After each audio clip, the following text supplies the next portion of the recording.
I do not believe that any of us have dreams that were not given to us for the purpose of accomplishing those particular dreams. And I want to share something with you that has changed my life.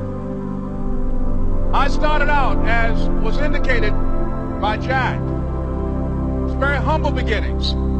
I don't know what that dream is that you have. I don't care how far-fetched it might appear to be. I don't care how disappointing it might have been as you've been working toward that dream. But here's what I know, that that dream that you're holding in your mind, that it's possible. For people that see someone who's a beast, who's done great things, you just assume that they're different than you. Right. But then you hear about your insecurities and your pitfalls and all the things that went wrong with you, and you realize, well, God damn it, those are the same things that go wrong with me. Like maybe I have that inside of me and I've just never summoned it. I'll tell you this, I started really realizing that when I started overcoming myself, I started getting around these real alpha males, these hard men. And I always put people way above me when I was growing up. Like, my God, they had to have a lot more than me to get to where they're at. And a lot of them did.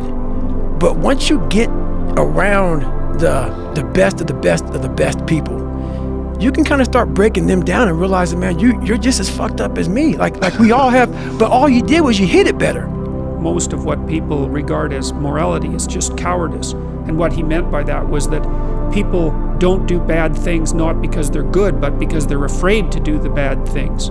And then when they see people do the bad things, they're actually really deeply attracted by that because it speaks to part of them that could go beyond the rules. And that's actually a necessary part. It's a really necessary part. Like, you don't make men safe by making them weak.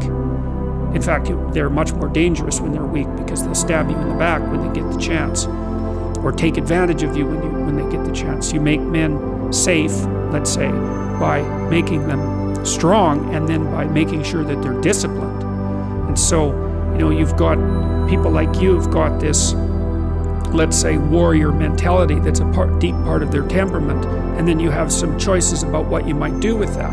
You might try to discipline it and bring it under voluntary control and integrate it into your character, in which then it can make you someone who's stalwart and indomitable and who will move forward. That was not me. I knew I could do something better. I knew I had something in me. I just wasn't sure even what it was. Obviously I was training for the fight game, but no one in Ireland had made it in the fight game. The fight game, an Irishman in the UFC was literally, and I mean literally, laughed at. We were laughed at. I was laughed at when I said we were going to get to the UFC. Myself and my team were going to get to the UFC. Never mind get a win. Never mind even get a win in the UFC.